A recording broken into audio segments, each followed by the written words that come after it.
Bismillahirrahmanirrahim. Alhamdulillah nahmaduhu wa nasta'inuhu wa nastaghfiruh.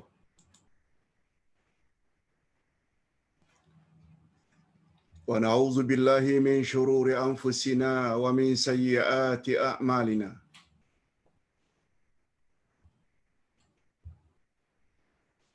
May yahdihillahu fala mudilla lahu wa may yudlil fala hadiya lahu. Asyhadu an la ilaha illallah wahdahu la syarika lah wa asyhadu anna Muhammadan abduhu wa rasuluh la nabiyya ba'dah.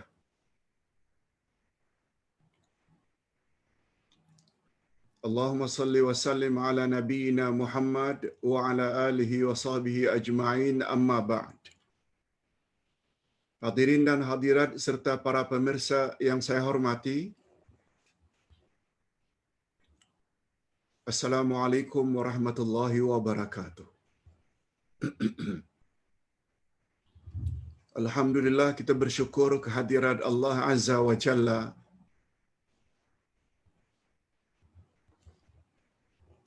Berkat taufiknya kita dapat kembali menyambung pelajaran kita yang lalu setelah kita bercuti selama 3 hari sempena Hari Raya Idul Adha, Ahad, Isnin, Selasa, dan hari Rabu kita sambung dengan pelajaran biasa iaitu Al-Asma'ul Husna dengan menggunakan kitab ini di bawah tajuk topik Nama Allah As-Sami'.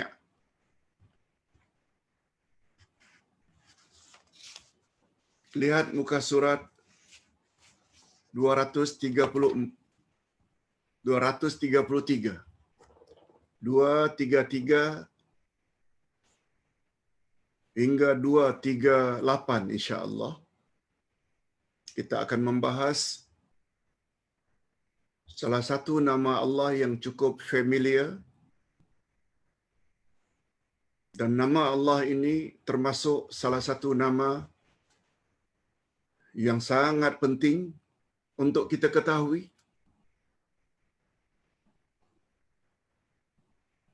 Dan kita apabila dapat memahami nama Allah As-Sami' ini, besar harapan kita akan menjadi orang yang benar-benar taat kepada Allah, yang selanjutnya akan mendapat redha Allah.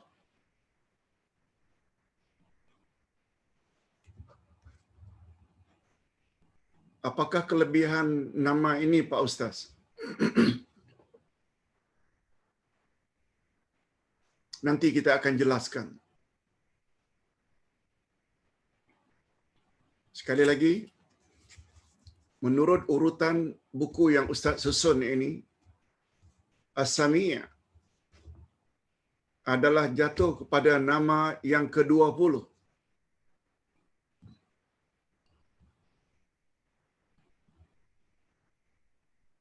Yang ke-20 sesuai dengan kaedah nama-nama Allah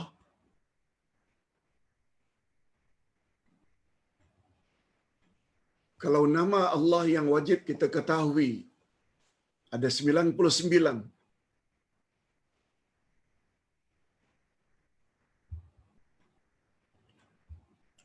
Menurut kaedah, pada setiap nama Allah terdapat di dalamnya sifat Allah.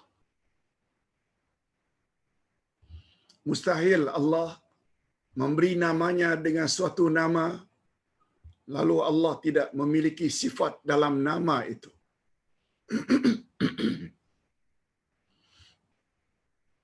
Contoh, kalau Allah menamakan dirinya Al-Alim, Maha Mengetahui, mesti di dalam nama Al-Alim ada sifat Al-Ilmu, Allah memiliki ilmu yang sangat mendalam. Kalau Allah menamakan dirinya Al-Hakim, mesti terdapat di dalam nama Allah Al-Hakim sifat yang dipanggil dengan Al-Hikmah, bijaksana.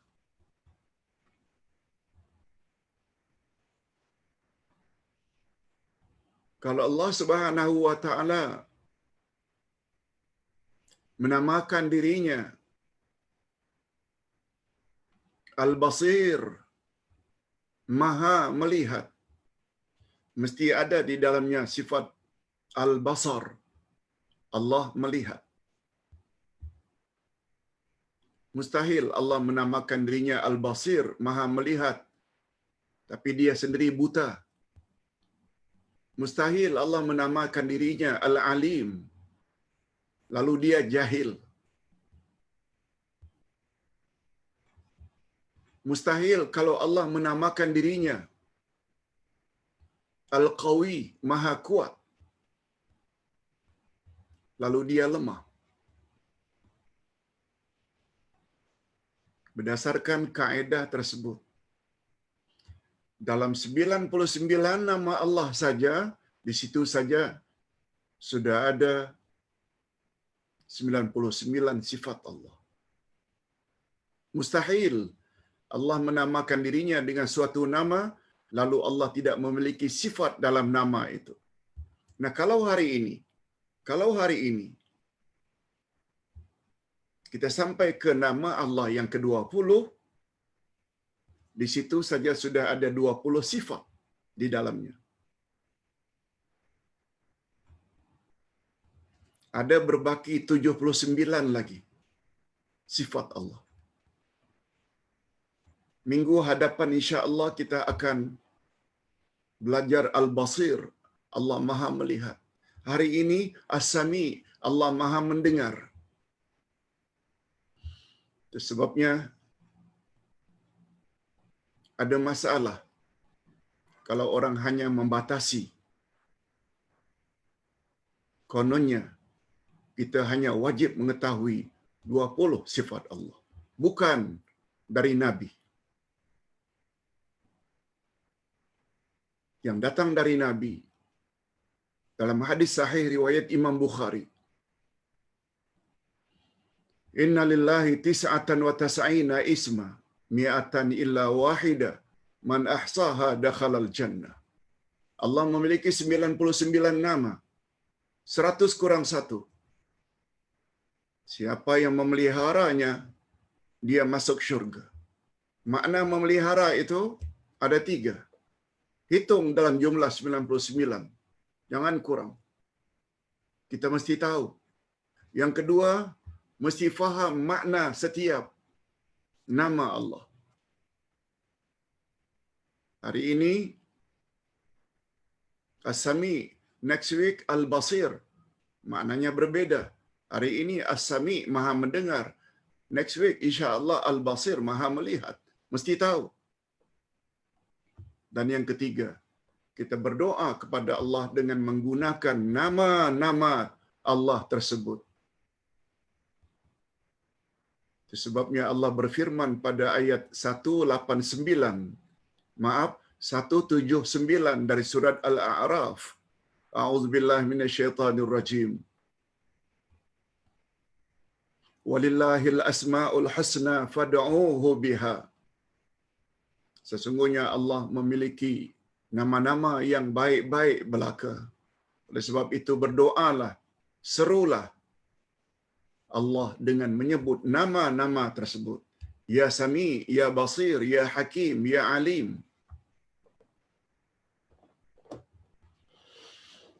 Begitu cara belajar nama-nama dan sifat Allah dengan cara yang betul.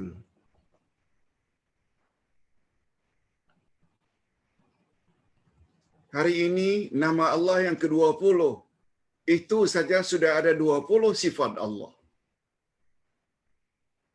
Minggu hadapan insya-Allah nama Allah Basir, sifat Allah yang ke-21 pula. Demikian selanjutnya sampai 99. Dan mengetahui itu semua, adalah syarat untuk layak masuk syurga. Okey. Kita teruskan dengan penjelasan. Pertama sekali kita mesti tahu setiap nama Allah mesti ada referensnya, rujukannya, dalilnya. Sebab nama-nama Allah tidak boleh diberi sesuka hati. Mesti ada dalilnya. Dan dalilnya dua saja. Maksud Ustaz, rujukan untuk mengetahui nama Allah dua saja. Tidak ada tiganya. Dua saja. Al-Quran dan Sunnah Nabi sallallahu alaihi wasallam. Sebab perkara ini termasuk perkara ghaib. Dan perkara ghaib termasuk hal-hal yang berkaitan dengan akidah. Sesuatu yang berkaitan dengan akidah mesti ada sumbernya yang meyakinkan. Sama ada Al-Quran dan yang kedua hadis Nabi. Itu pun yang sahih. Nah, dalil yang pertama dari Al-Quran boleh kita lihat di dalam surat Asy-Syu'ara atau surah yang ke-42 ayat yang ke-11. A'udzubillahi minasyaitonirrajim. Laisa kamitslihi syai' wa huwas samiul basir. Tidak ada sesuatu pun yang serupa dengan dia. Tidak ada satu pun yang serupa dengan dia, yaitu dengan Allah. Sama dengan penghujung dari surat Al-Ikhlas. Walam yakul lahu kufuwan ahad. Tidak ada yang serupa satu pun dengan Allah. Wa huwa samiul alim. Dan dia maha mendengar lagi maha melihat. Yang kedua, hadis Nabi sallallahu alaihi wasallam, hadis sahih daripada Abu Musa Al-Asy'ari radhiyallahu anhu. Kami pernah bersama Rasulullah sallallahu alaihi wasallam pada suatu peperangan. Kata Abu Musa Al-Asy'ari. Bukan Abu Hasan ya. Abu Hasan Al-Asy'ari adalah anak cucu dari Abu Musa Al-Asy'ari, sahabat Nabi. Beliaulah pengasas ajaran Asy'ariyah atau Asy'ari. Yang ini ni datuk-datuknya. Abu Hasan Abu Musa Al-Asy'ari. Apa kata Abu Musa Al-Asy'ari pada suatu peperangan?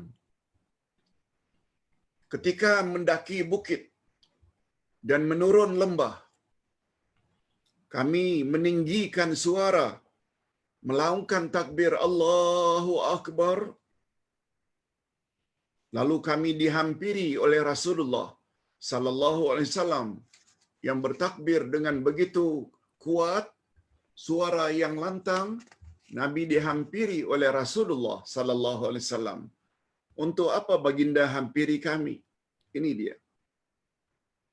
Nabi bersabda kepada kami, Ya ayuhan nas, arbi'u ala anfusikum, fa innakum la tad'una asamma wala ghaiba, wa innama tad'una sami'an basira. Innal ladzina tad'una aqraba ila ahadikum min 'unuqi rahilati. Muttafaqun alaih. Apa kata Nabi? Wahai sekalian manusia, ya ayuhan nas, rendahkan suaramu. Jangan kamu tinggikan suaramu. Jangan melaung-laung Allahu Akbar. Jangan, rendahkan suaramu. Sesungguhnya kamu tidak memanggil yang peka. Allah yang kamu panggil Allahu Akbar, dia tidak peka. Dan tidak pula ghaib dengan makna dia tidak jauh. Tetapi kamu tetapi kamu memanggil yang Maha mendengar. As-Sami, yang kamu panggil itu adalah Maha mendengar, As-Sami, dan Maha melihat, Al-Basir. Sesungguhnya zat yang kamu seru itu, yakni Allah, adalah lebih dekat kepada salah seorang dari kamu daripada tengkuk binatang tunggangannya. Kalau manusia menunggangi kuda, keledai, onta, betul tak orang berkenaan itu sangat dekat dengan lehernya, dengan tengkuk? Milik kuda, milik keledai, milik onta, sangat dekat. Kata Nabi, Allah lebih dekat kepada kamu daripada kamu dengan tengkuk onta, tengkuk tunggangan. Muttafaqun alaih. Hadis sahih diriwayatkan bersama oleh Imam Bukhari dan Imam Muslim.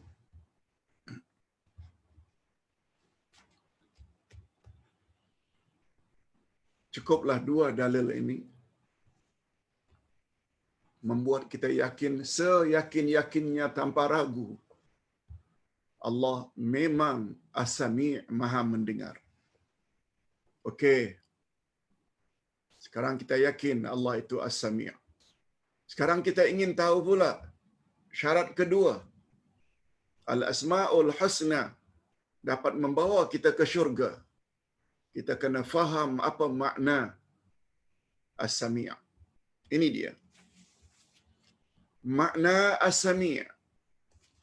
Nama Allah As-Sami' adalah sighah mubalaghah, iaitu bentuk yang menyatakan berlebihan atau bersangatan dari perkataan As-Sami' yang mendengar. As-Sami' yang mendengar.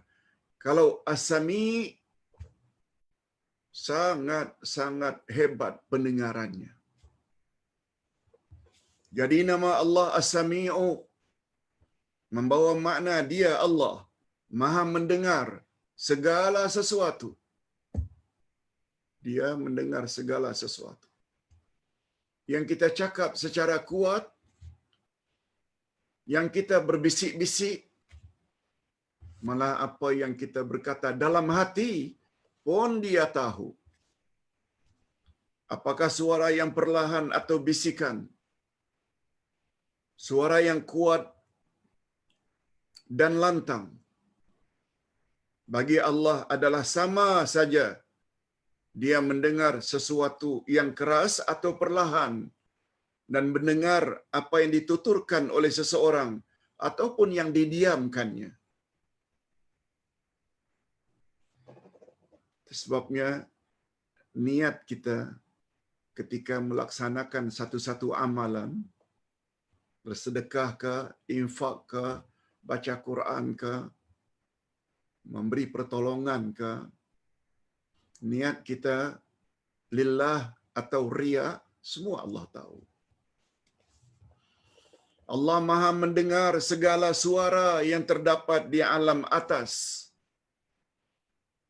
dan segala suara yang muncul dari alam bawah. Clear bagi Allah. Baginya sama saja. Suara itu dinyatakan dalam bentuk nyata atau tersembunyi. Ia seolah-olah seperti satu suara yang tidak sedikit pun bercampur dengan kesamaran. Malahan baginya tidak sedikit pun tersembunyi, walaupun diungkap dengan bahasa apapun. Bagi Allah, sama saja apakah suara itu datangnya dari jarak dekat atau jauh.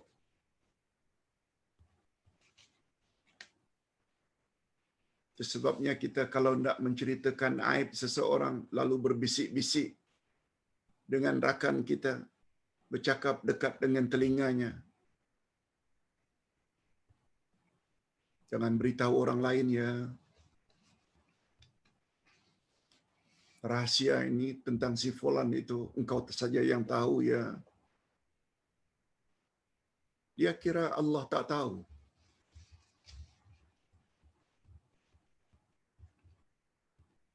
Allah tahu segala-galanya. Ini yang Ustaz katakan. Apabila manusia itu betul-betul mantap keyakinannya terhadap nama Allah As-Sami', dia pasti jadi orang baik. Dia tidak akan mengatakan perkataan-perkataan yang tak senonoh. Sebab manusia lain tidak dapat mendengar, tapi Allah Maha mendengar. Ini belum lagi malaikat yang berada di sampingnya tetap mencatat sama ada amalan baik ke, atau percakapan baik ke, atau percakapan buruk.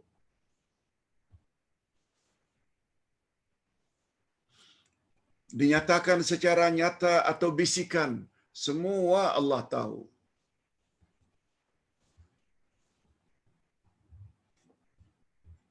Oh, Anda ragu dengan kenyataan ini? Coba tengok apa yang Allah kata dalam hal ini. Kita bawa 2 ayat. Surat Ar-Ra'd ayat 10. Sawa'um minkum man asarral qawla wa man jahara bih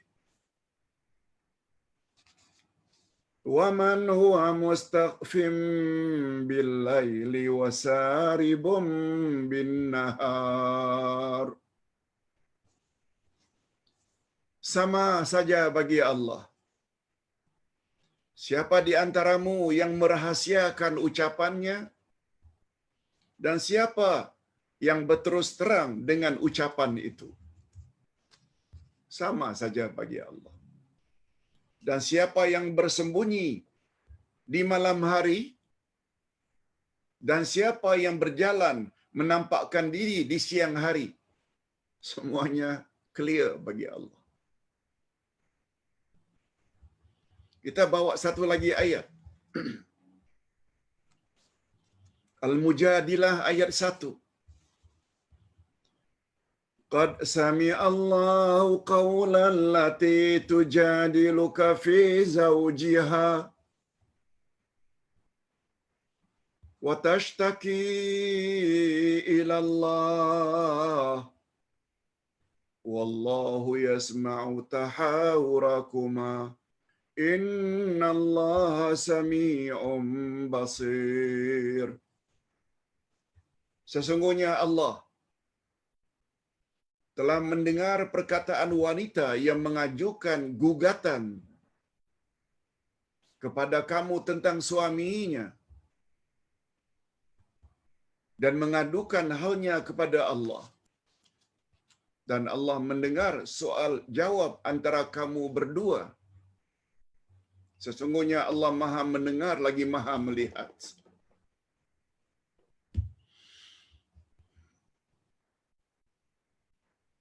Begitu sifat Allah As-Sami'.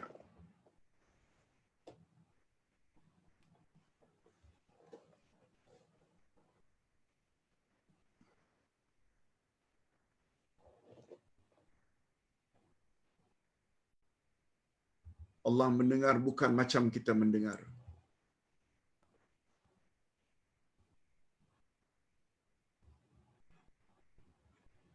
Nah, sekarang kita masuk jenis pendengaran Allah. Apakah As-Sami' hanya terbatas dengan makna mendengar? Tidak. Dalam bahasa Arab, dan hal ini telah diakui oleh bahasa kita Melayu, Indonesia, mendengar itu bukan setakat mendengar dengan telinga bagi kita.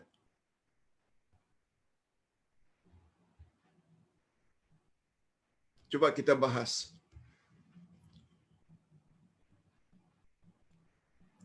Jenis-jenis pendengaran Allah. Yang pertama dengan makna Pendengaran Allah ada dua jenis. Yang pertama, Allah mendengar segala sesuatu. Sebagaimana yang kita jelaskan tadi. Suara itu perlahan ke berbisik atau diucap dengan suara lantang. Apakah yang zahir atau yang batin? Hatta kata-kata dalam hati pun Allah tahu. Yang perlahan atau yang nyata.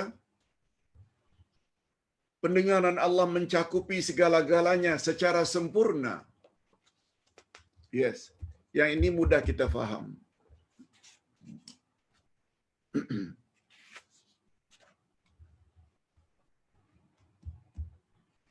Nah, apa dia makna Allah mendengar itu yang kedua? Allah mendengar dengan maksud Allah mengabulkan permohonan orang-orang yang memohon dan berdoa dan orang-orang yang beribadat kepadanya. Allah terima ibadat seseorang. Allah kabulkan.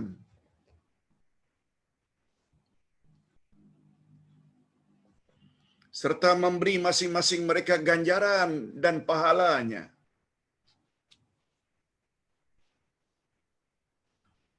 Ini sebagaimana firman Allah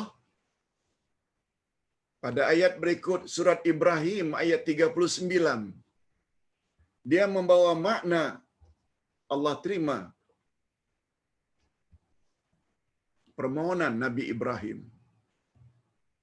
Apa kata Allah? Alhamdulillahilladzi wahaba li 'alal kibari Ismail wa Ishaq. Inna rabbi lasami'ud du'a. Segala puji bagi Allah yang telah menganugerahkan kepadaku di hari tuaku Ismail dan Ishak.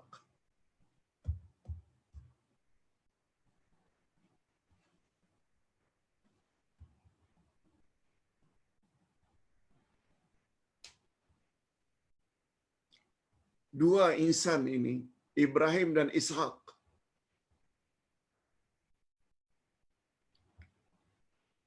senantiasa disebut-sebut sempena hari raya korban Idul Adha semalam. Bagi Uday, tak sempurna khutbah hari raya haji, hari raya Idul Adha kurang sempurna kalau dua insan ini tak disebut namanya. Sebab yang namanya korban yang hakiki, korban yang sebenarnya, sebagaimana yang Ustaz sebut dalam satu ceramah di tempat yang lain minggu lalu. Apa maksud korban yang hakiki? Ustaz ada sebut. Dan alhamdulillah recordingnya, YouTube-nya telah pun Ustaz minta tim Ustaz sebarkan kepada semua grup dan ketua-ketua kelas.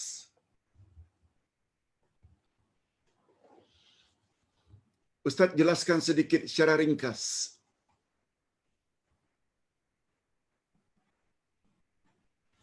Tiga insan, tiga figure ini sangat erat hubungannya dengan tempat-tempat ibadat haji. Adanya Ka'bah, adanya sa'i, mundar-mandir Safa Marwah, adanya air Zam-Zam, adanya syariat melontar jamarat, adanya syariat penyembelihan di Jabal Korban. Sangat erat hubungannya dengan tiga figure, Ibrahim, Hajar dan Ismail.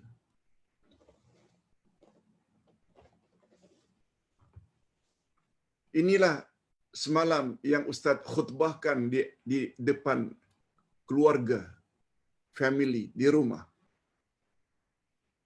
Ustaz kata anak-anak, kalau ingin jadi insan yang sempurna, mulia, selain menjadikan Nabi Muhammad sebagai role model dalam kita beragama,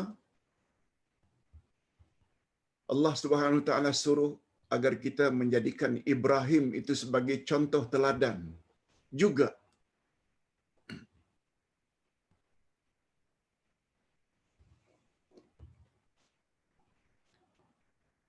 Ibrahim yang mempunyai anak pertama dari istrinya Hajar.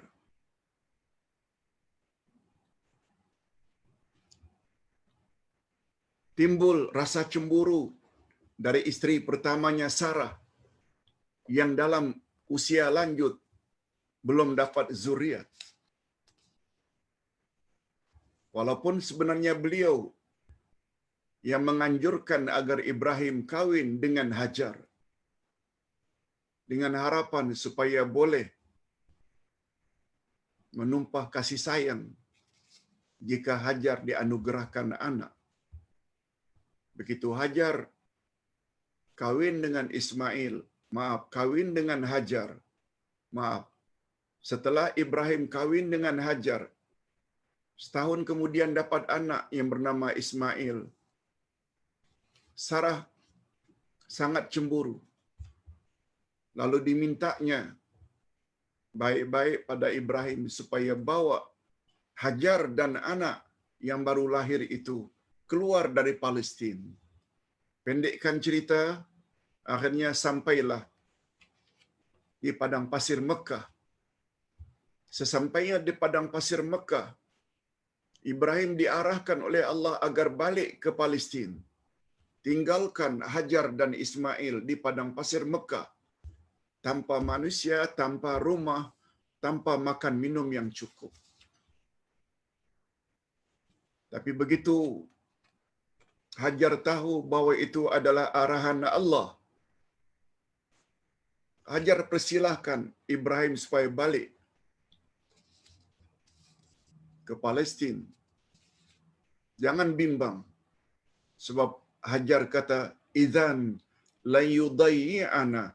Allah pasti tidak akan menyia-nyiakan hidup kami di sini.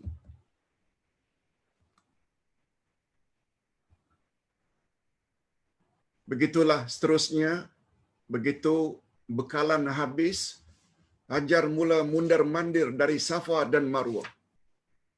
Kalau-kalau di Bukit Safa terlihat kafilah dagang lalu merentas padang pasir untuk dipanggil mohon bantuan, tapi hampa. Dari Safa pergi lagi ke bukit yang satu lagi Marwah, juga hampa. Setelah 7 kali dalam keadaan hampa, tiba-tiba menjelma malaikat Jibril sambil berkata, Jibril dalam bentuknya yang asli, bersayap. Kata malaikat, "Jangan kamu takut, wahai Hajar, sebab aku adalah utusan Allah. Ingin memberitahu bahwa di tempat yang tidak jauh dari tempat kamu berdiri itu, akan dibina rumah Allah. Dan yang membinanya suamimu Ibrahim dan anak dalam gendonganmu itu." Setelah mengucapkan itu, malaikat menghempaskan sayapnya ke bumi, dalam riwayat menghentakkan kakinya ke bumi, lalu muncullah air. Lalu malaikat pun ghaib, muncullah air. Air inilah yang dipanggil dengan air Zam-Zam. Ceritanya panjang. Ceritanya cukup panjang. Karena adanya air Maka tabiat padang pasir bila ada air, mulalah burung-burung berterbangan di atasnya. Dan itu dikenal pasti oleh kafilah dagang yang merentas padang pasir, bahwa di bawahnya mesti ada air. Bila banyak burung, lalu berdatanganlah kafilah-kafilah dagang, buat kemah di tempat itu. Itulah asal-usul kata Mekah Al-Mukarramah. Yang megah sekarang ini asalnya hanya padang pasir yang penuh dengan kemah-kemah. 13 tahun kemudian Ibrahim balik. Ibrahim temui anaknya Ismail. Lalu meminta bantuan anaknya Ismail untuk membina Kaabah atas arahan Allah. Kaabah dibina oleh Ibrahim dan Ismail. Yes, ini dia. Setelah selesai pembinaan, Ibrahim bermimpi menyembelih anaknya. Lalu ditanya, "Fanzur kaifa tara?" Bagaimana pendapatmu, nak? Ayah tadi malam bermimpi menyembelihmu. Dijawab oleh sang anak, "Ya abati fa'al ma tu'mar, satajiduni insyaallah minas sabirin." Wahai ayahanda, laksanakanlah perintah Tuhan, dan ayahanda akan dapati anak anda sabar menghadapinya. Lalu dibawalah keesokan harinya ke Jabal Korban, melalui Mina. Beliau 3 kali digoda oleh syaitan, lalu dilempar dengan batu, sampai tersungkur. Pergi lagi, digoda lagi, terus dilempar lagi. Pergi lagi ke Jabal Korban. Dalam perjalanan dihalang lagi sampai 3 kali halangan. Ini adalah isyarat melontar Jamratul Aqabah dengan batu. Sampai di Jabal Korban, anak segera dibaringkan, lalu dilalukan parang di lehernya. Sekelip mata Allah jadikan Ismail yang dibaringkan dipegang lehernya. Yang terjadi, Ibrahim pegang leher Kibash. Sedangkan Ismail selamat berdiri di samping ayahnya. Pendek cerita, 3 insan inilah yang tak dapat dipisahkan dengan sejarah ibadat haji. Itu sebabnya seseorang tidak akan sempurna memberi pengorbanan kalau hanya sekedar korban dibatasi dengan makna sembelih binatang, tapi jahil tentang sejarah pengorbanan yang sebenarnya. Pengorbanan yang sebenarnya ialah berkorban apa saja demi mematuhi perintah Allah. Sebabnya bila kita ingin menyampaikan kebenaran, ingin mengajak manusia kepada jalan Allah, banyak saja pihak-pihak yang tidak senang. Lalu kita diganggu, lalu kita dicemooh, lalu kita dituduh dengan berbagai tuduhan. Demikianlah sunnah Allah. Setiap kebenaran mesti ada cabaran. Kemampuan seseorang mencapai atau menghadapi cabaran, itulah pengorbanan yang sebenar. Okey, sepintas selalu, kalau ingin dengar balik YouTube yang tim sudah sebarkan seminggu yang lalu.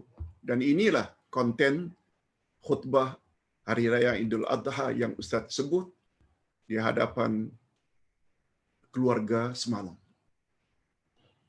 Hadirin dan hadirat, Ustaz berbalik kepada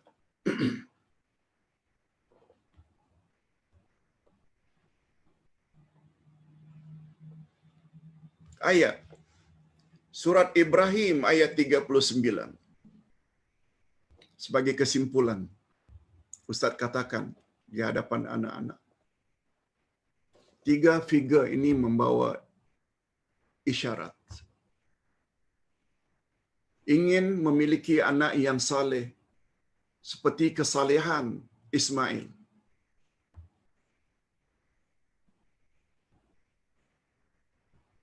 Susah kita akan perolehi kalau terlebih dahulu si bapa dan si ibu tidak jadi orang saleh dulu. Lihat dulu kehebatan imannya Nabi Ibrahim. Suruh tinggalkan keluarga, dia tinggalkan. Semata-mata melaksanakan perintah Allah. Disuruh sembelih anak, dia sembelih untuk memenuhi perintah Allah. Hajar yang ditinggalkan berdua dengan bebinya berkata, "Pergilah wahai Ibrahim, kalau itu kehendak Allah. Allah pasti tidak akan menyia-nyiakan hidup kami di sini." Ayah macam itu imannya. Ibu macam itu kuat iman dan tawakalnya. Baru melahirkan anak seperti Ismail. Dengan kata lain, jangan bermimpilah akan mendapat anak seperti Ismail imannya. Kalau mak bapak tidak menjadi ayah yang saleh dan ibu yang salihah, jangan harap. Sangatlah. Oleh sebab itu ingin menjadi anak yang saleh, mak bapak terlebih dahulu mesti jadi orang yang saleh dahulu. Minta maaf, Ustaz kena sebut perkara ini sebab baru semalam tiga figure ini senantiasa disebut dalam khutbah Hari Raya Idul Adha. Coba lihat apa kata Ibrahim. Alhamdulillahilladzi wahaba li 'alal kibari Ismail wa Ishaq.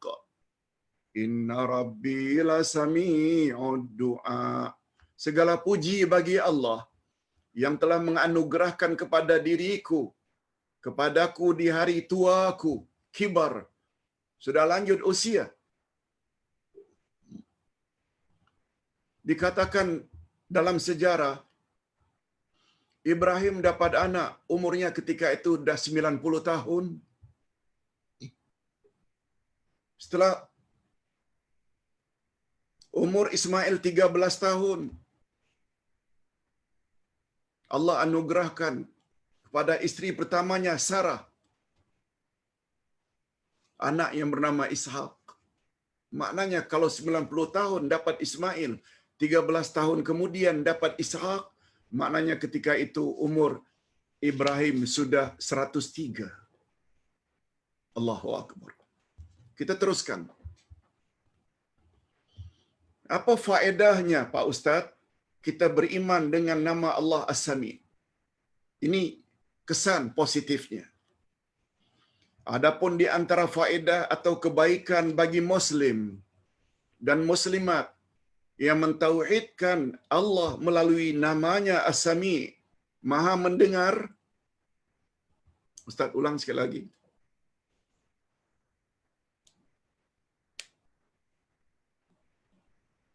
Allah Maha Mendengar ada dua makna. Allah mendengar suara, itu yang pertama. Apakah seseorang itu bercakap dengan lantang, kuat atau berbisik-bisik, hatta dalam hati, semuanya Allah dengar.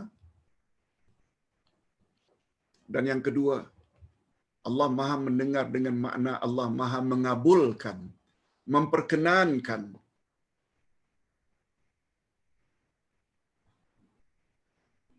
Itu sebabnya Ustaz buktikan dalam bahasa Melayu, bahasa Indonesia, kita selalu mendengar perkataan. Andai kata permintaan kita oleh pihak tertentu di reject, oleh sultan ke, oleh menteri ke, oleh bos ke, bila kita mengajukan satu-satu permohonan, lalu di-reject, ditolak, kita selalu menggunakan istilah, ah, permohonannya itu tak akan didengar. Permohonannya itu tak akan didengar. Didengar bukan maknanya dengar dengan telinga. Ia membawa makna tidak diterima. Awak memohon apa sajalah kepada si fulan, dia tidak akan dengar permohonan awak. Perkataan dengar itu maknanya dia tidak kabulkan. Dia tidak akan penuhi. Yes, itu tidak menguatkan bahawa as-sami' bukan hanya mendengar dengan makna mendengar suara, tapi juga mendengar dengan makna dikabulkan. Nah, kita berbalik kepada faedah beriman dengan nama Allah As-Sami'. Adapun di antara faedah dan kebaikan bagi Muslim dan Muslimat yang mentauhidkan Allah melalui namanya As-Sami', Maha Mendengar, ada dua. Yang utamanya ada dua.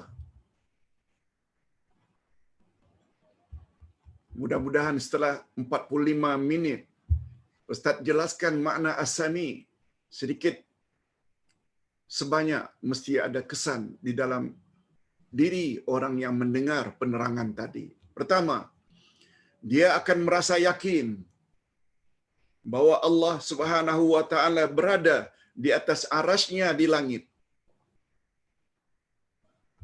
Begitu keyakinan kita. Allah sendiri yang menyebut. Ada 7 ayat dalam Quran menyebut Ar-Rahmanu 'alal arsy istawa, dan yang seumpama dengannya. Allah yang Maha Pengasih bersemayam di atas arasy-Nya. Allah yang cakap. Rasul ketika menanyakan kepada jariyah, hamba perempuan, "Aina Allah?" Di mana Allah? Hamba perempuan menjawab, "Fis sama," Allah di langit. Lalu Nabi SAW katakan, engkau seorang wanita yang beriman. Menunjukkan bahawa Nabi setuju kalau kita katakan Allah di langit.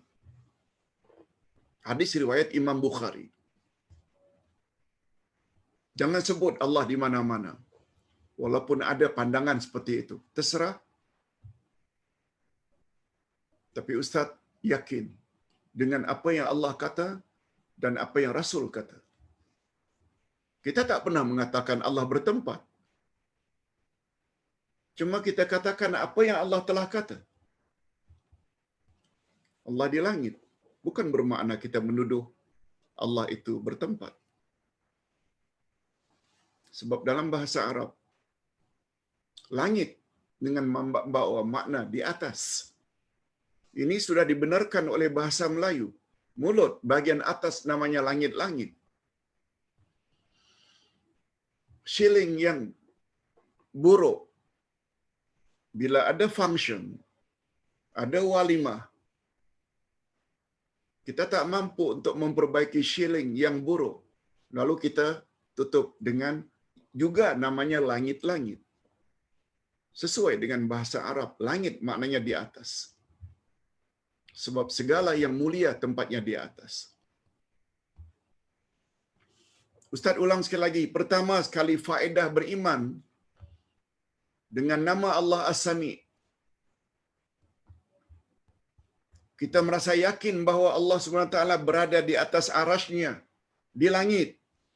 Namun dia tetap mendengar semua makhluknya.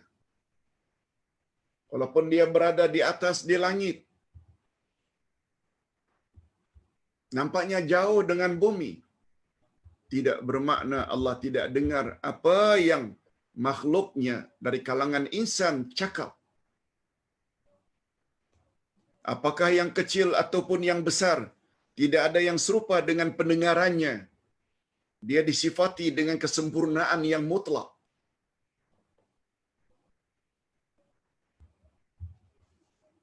Jadi pendengaran Allah tak sama dengan pendengaran kita. Dalam jarak lebih kurang 100 meter saja orang bercakap kita tak dengar. Allah dengar segala-galanya.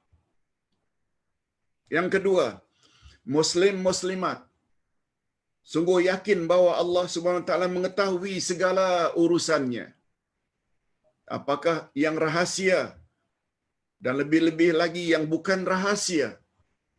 Sehingga dengan keyakinan demikian akan membuat dia tidak akan suka mendengar kecuali apa yang disukai dan apa yang diredai oleh Allah Subhanahu wa taala. Untuk apa dengar ceramah yang merapuh? Cakap saja, gunakan akal. Tidak bawa ayat Quran, tidak bawa hadis Nabi yang sahih. Buang masa saja.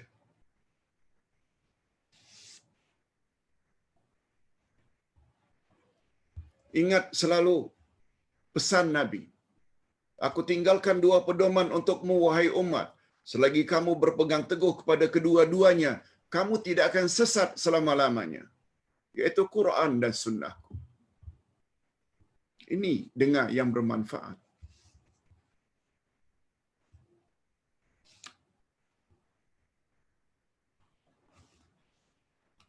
Sehingga dengan keyakinan demikian akan membuat dia tidak akan suka mendengar kecuali apa yang disukai dan apa yang diredai oleh Allah Subhanahu wa taala. Mendengar kelas akidah, mendengar kelas tafsir, dia senantiasa merasakan bahawa dirinya diawasi oleh Allah. Dan dia tidak akan takut pada sesiapa pun selain Allah. Dia cakap saja. Yang penting yang dia cakap itu kebenaran. Walaupun orang tak suka. Sebab yang dia harap adalah keredaan Allah, bukan keredaan serta sanjungan dan pujian manusia. Nah, sekarang kita sampai ke bahagian yang terakhir, yaitu doa yang sesuai dengan nama ini. Oleh sebab itu bagus kita ikuti cara berdoanya para nabi. Doa orang-orang saleh. Bila ditanya, Pak Ustaz, mengapa jejak langkah para nabi secara umum mesti kita ikuti dan teladani? Kenang balik makna siratal mustaqim. Siratal mustaqim, jalan yang lurus, adalah jalan yang dilalui oleh nabi-nabi, siddiqin, syuhada dan salihin. Nah, sekarang nabi yang berdoa. Pasti betul. Sebagai contoh, dalam Al-Quran, Hunalika da'a Zakaria Rabbah Qala Rabbi habli min ladunka dzurriyyatan thayyibah Innaka sami'ud du'a. Di sana Zakaria berdoa kepada Tuhannya seraya berkata, Ya Tuhanku, berilah aku dari sisimu seorang anak yang baik. Sesungguhnya engkau maha mendengar doa. Innaka sami'ud doa. Engkau maha mendengar doa. Lihat, dengar bukan hanya dengar apa yang diucap oleh Nabi Zakaria, tapi Allah kabul. Allah kabul. Allah penuhi. Sebagaimana kita sama-sama tahu, Nabi Zakaria sudah umur lanjut. dan istrinya diisytiharkan mandul, tidak dapat anak. Tapi beliau cukup jealous.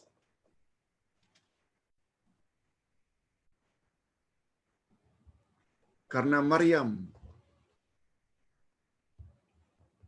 ibu Maryam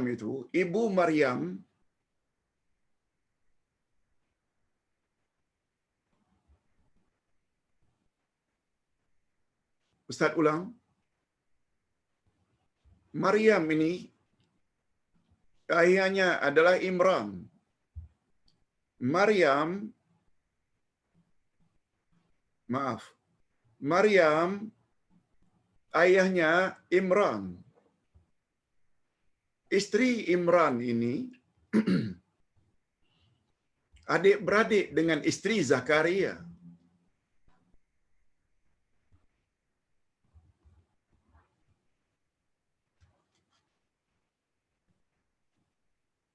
Lalu karena suaminya Imran sudah meninggal dunia,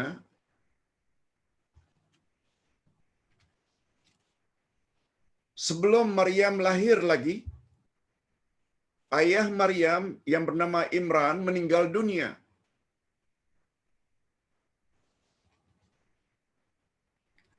Ibu Maryam, istri Imran, adik-beradik dengan istri Zakaria.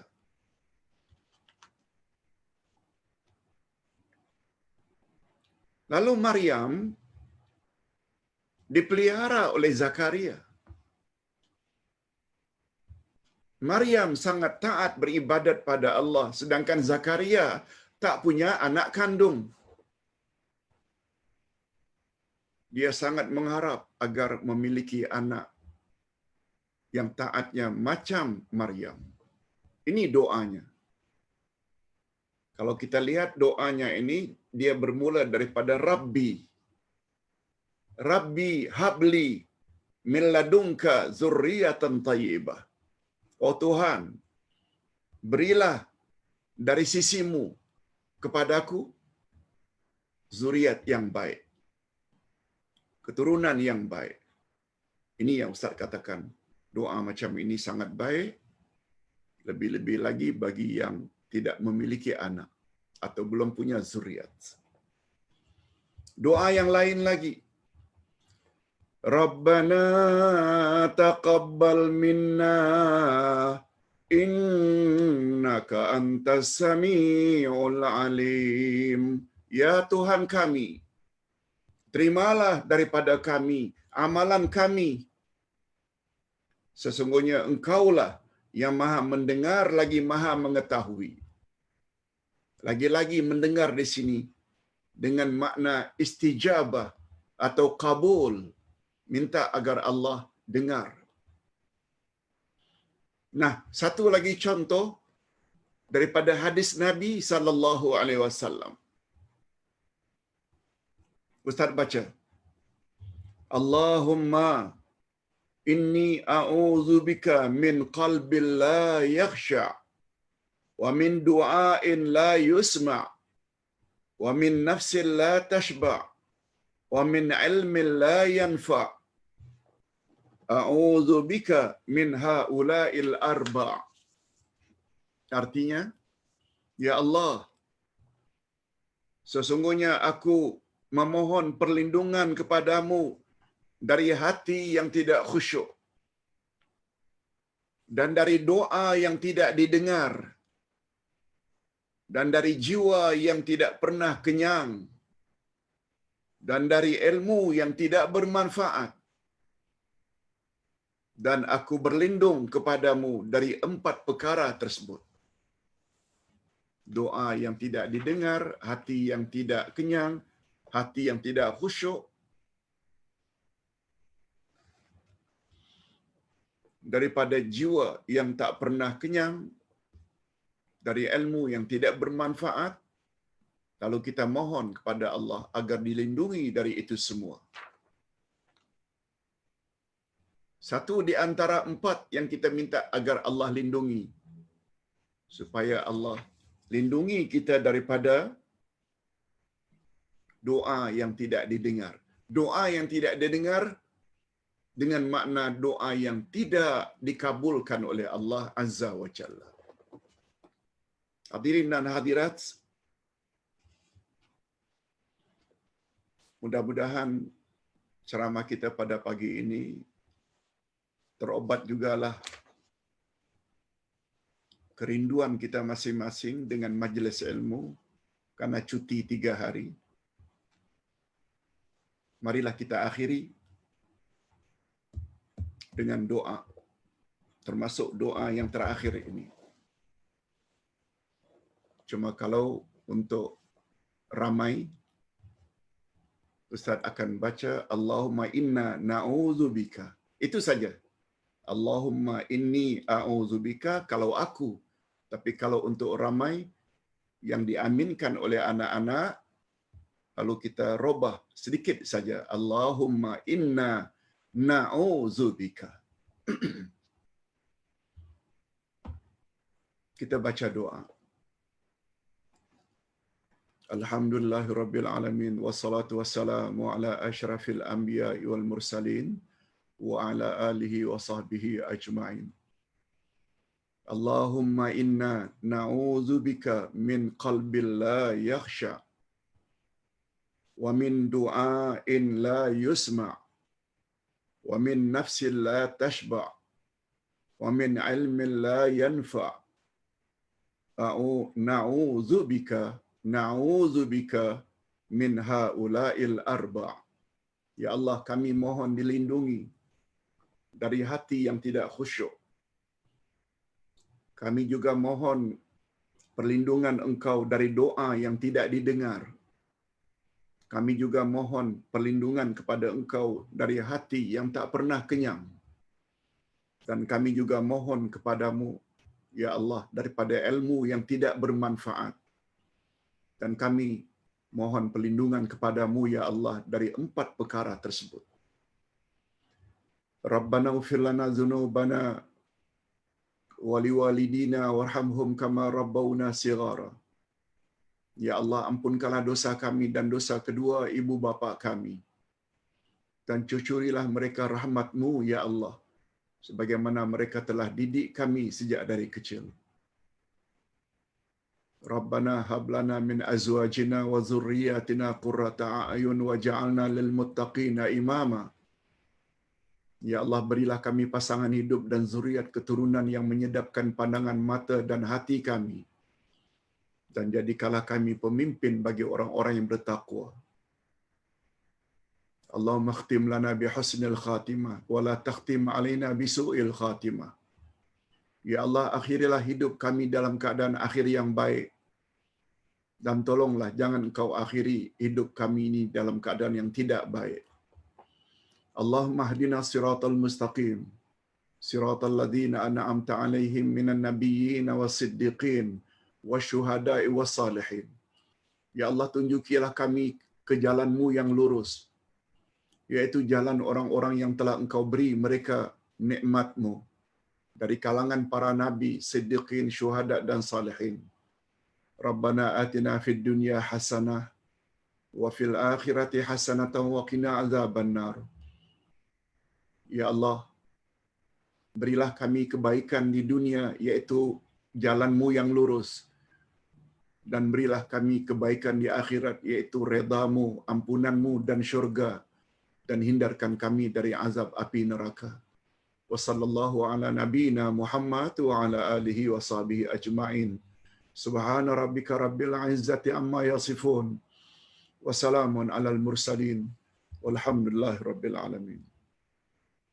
Subhanakallahumma wa bihamdik. Asyhadu an la ilaha illa anta astaghfiruka wa atubu ilaik. Wassalamualaikum warahmatullahi wabarakatuh.